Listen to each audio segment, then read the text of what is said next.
All right, so strap yourselves in because we have a buttload of content coming this weekend, and we are kicking things off big with this one because I'm going to be talking about the highest grossing movie of the year so far, anyway.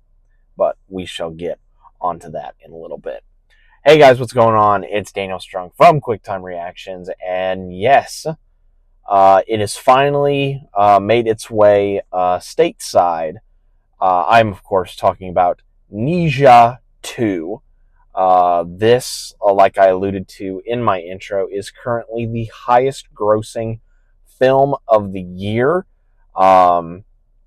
It was directed by Zhao Ji. I hope I'm pronouncing that correctly. And I watched the dubbed version of this, which has Alex Lee, Crystal Lee, Griffin Puatu. I hope I'm saying his last name correctly. Vincent Rodriguez the third, Damien Haas, and Michelle Yeoh in the cast.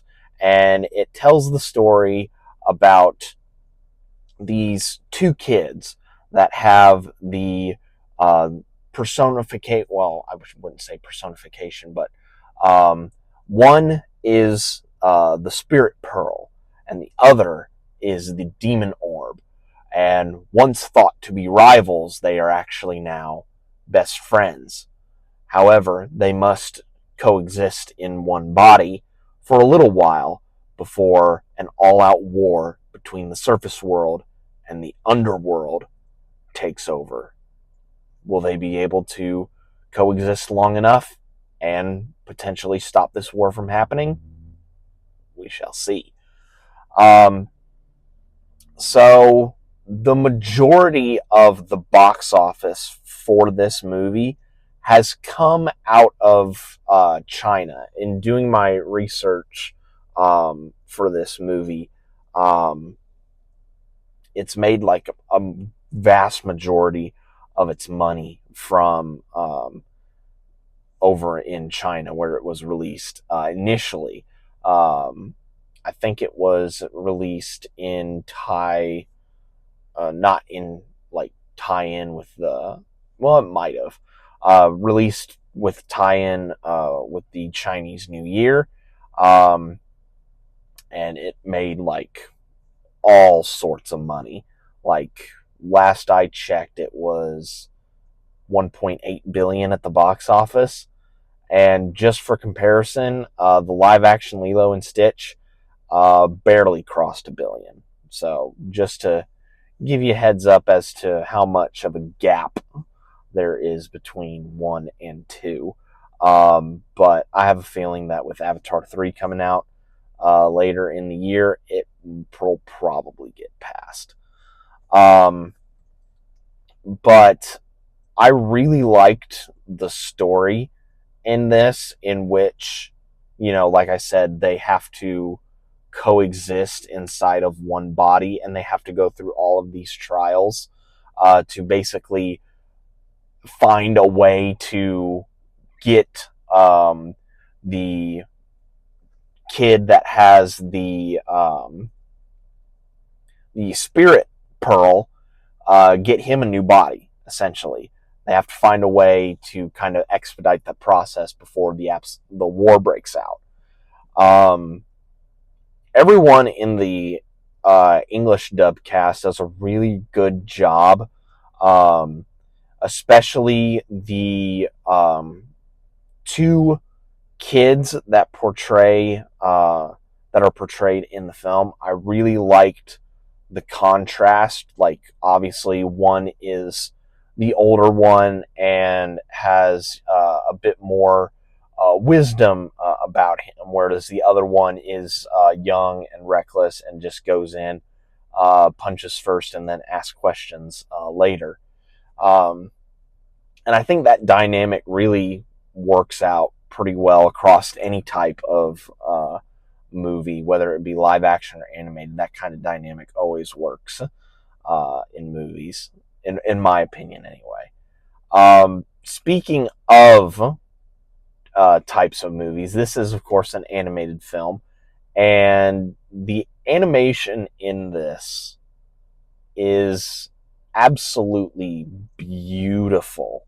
It's really, really good. I wasn't able to catch the animation studio that did this movie, but hats off to you guys. Like, they took, if I were to best describe like the animation, it's like in combination with um, DreamWorks style of animation.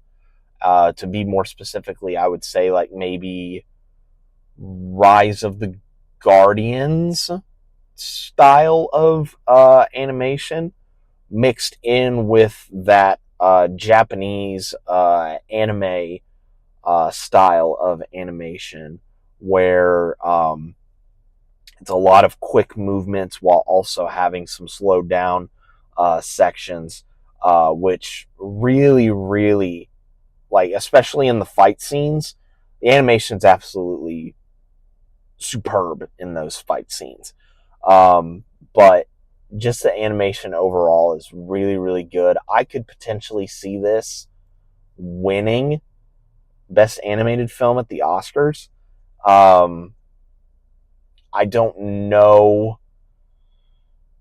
what else would potentially take it away from this. But, you know, never say never, right? Um, but we'll have to see once, the nominees come out. But I think this has a pretty strong contender of winning Best Animated Film at the Oscars. Um, just going back to the fight scenes in this movie, they're really, really good. Um, very dynamic, bouncing back and forth between our main characters a lot, making sure everyone gets a moment to shine in this. It's absolutely amazing. It was really, really good and really, really good attention to detail in the filmmaking in these action sequences. It was really, really cool. Um, yeah, this was an absolutely fun time to watch, and I'm glad that I was able to watch it in a theater and actually like experience uh, this movie because I had heard a lot about it and I had seen the box office results and I wanted to see, you know, is it because of, where it was released or is it actually, really good? Um, and now I've gone from like 90% believing, oh, it was because of where it was released to now being like 50-50 on it because like it is a good movie, but also it was released in China first. So, you know, my salt has like taken is been brushed off a little bit. But yeah, this is a really good movie. If you guys have the chance to check this out, I highly recommend that you do. Bear in mind, it is 2.5 hours, so it does take out a good portion of your day. So if you are going to see it, plan accordingly. Um, but yeah, this is a really, really good animated film. Um, really good action sequences, a lot of really good acting from the English dub cast, and some moments in this movie that make you go, "Oh my gosh!" Like, there's one particular moment, like, think of the Mulan approach of the village scene in Mulan, but times 10, and that's like one of the scenes in the movie that made me go, "Oh my gosh!" So this is an absolute amazing film that I think you should definitely go and check out in theaters. But that is it for my review of Ninja 2. I hope you guys enjoyed it. Let me know down in the comments below if you guys have checked out this movie. But that is going to be it for me, guys. Be safe out there. And remember, if you are sharing your body with somebody else, just be sure to be kind to them because, they don't know your body as well as you do. And, you just kind of want them to feel comfortable in your body. So that's all I'm going to say, really. And I will see you guys next time.